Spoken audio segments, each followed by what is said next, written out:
Friends, welcome back to my channel. If you are new viewer, please subscribe my channel for more videos. आज हम बात करेंगे section 125 125 section की, जो कि बात करता है कि यदि पर्याप्त साधनों वाला कोई व्यक्ति, if any person having sufficient means neglect and refuse to maintain, जो कि है अपने पत्नी, संतान या माता पिता के भरण पोषण करने से इनकार कर देता है, तो उस केस में सेक्शन 125 अप्लाई होता है।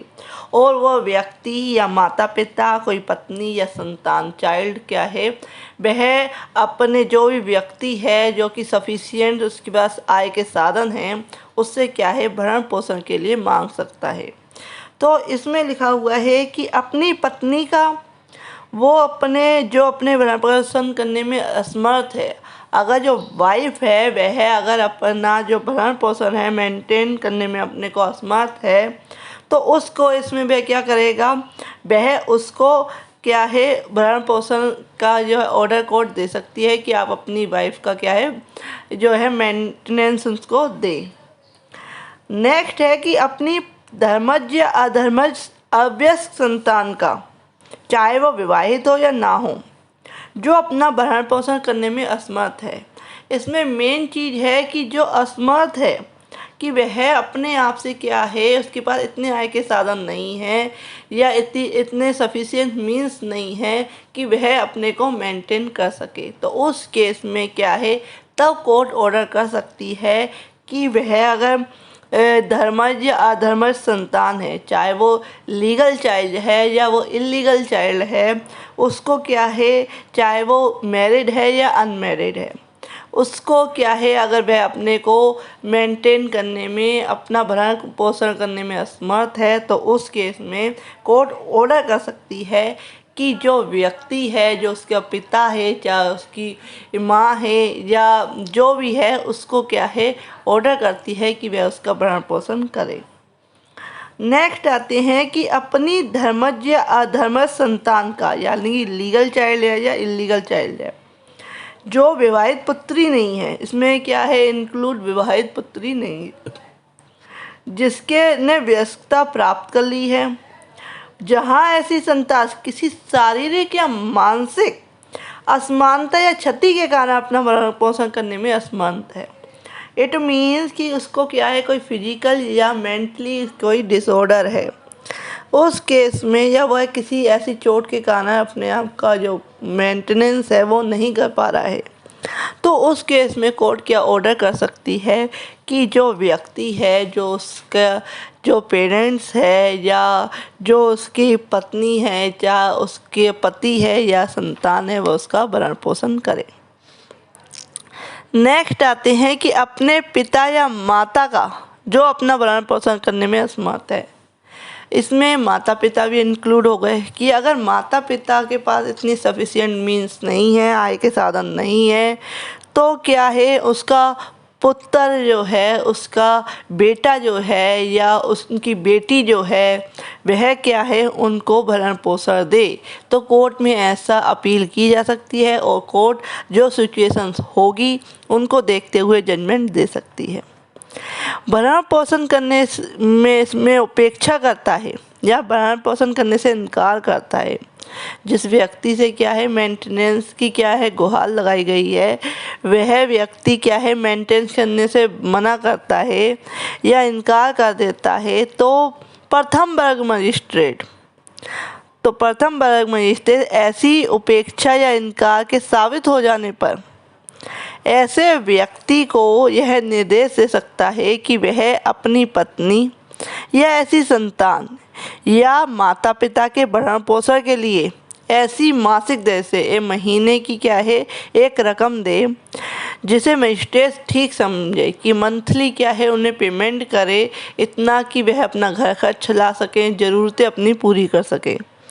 मासिक भत्ता दे और उस भत्ते का संदाय ऐसे व्यक्ति को करे जिसको संदाय करने का मजिस्ट्रेट समय समय पर ऑर्डर दे। तो इस तरीके से बताया गया है। नेक्स्ट आते हैं कि परंतु मजिस्ट्रेट जो क्लॉज बी है में निर्दिष्ट अभ्यस्त पुत्री के पिता को निर्देश दे सकता है कि वह उस समय तक ऐसा भत्ता दे जब तक वह वयस्क नहीं हो जाती है। पुत्री अवयस्क पुत्री है तो उसको, यानी कि माइनर चाइल्ड है, माइनर डॉटर है, तो जब तक वह वयस्क नहीं हो जाती उसको मेंटेनेंस दे।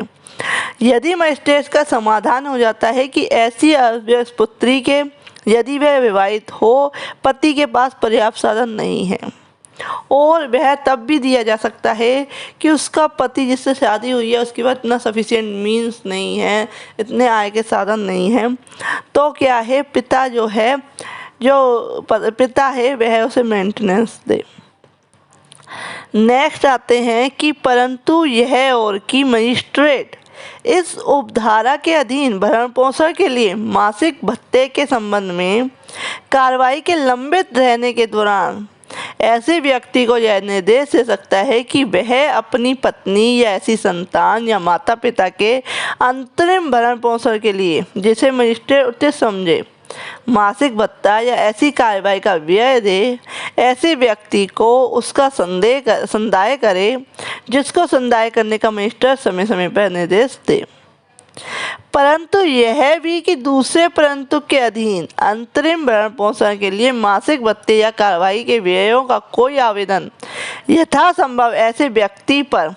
आदेश की तामील की तारीख से 60 दिन के भीतर निपटाया जाएगा। कि जो ये निर्देश दिया गया है कि आप मेंटेनेंस दीजिए, वो 60 डेज के अंदर अंदर उसको निपटाया जाएगा। नेक्स्ट आते हैं, इसमें कुछ क्लैरिफिकेशन दिया गया है कि इस अध्याय के प्रयोजन के लिए अवयस्क जो है माइनर से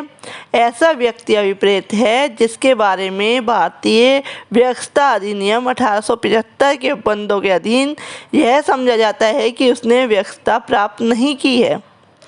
पत्नी के अंतर्गत ऐसी स्त्री भी है जिसके पति ने उससे विवाह विच्छेद कर लिया है,